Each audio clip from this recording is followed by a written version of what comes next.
Look at Luke 4, verse 8. And Jesus answered and said to him, again from Deuteronomy, it is written, you shall worship the Lord your God and serve him only. Now, Jesus, Satan said, you misunderstood what I said. Did I say anything about serving me? I don't expect you to serve me. All I want you to do is just bow down once. That's all. Jesus understood an important principle that you and I better make sure we understand. I want you to write this down. This is the best thing I've come up with all week, okay?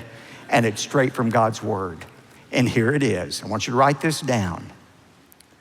Whatever we prioritize is what we idolize. Whatever we prioritize is what we idolize, and whatever we idolize is what we serve. Whatever we prioritize, we idolize. Whatever we idolize is what we serve. Jesus understood that. Whatever we make first in our life, success, money, companionship, whatever is our priority becomes our idol. And once something becomes our idol, we'll give whatever we need to achieve it in our life. And that's why Jesus said, no compromise. You shall worship the Lord your God and serve him only.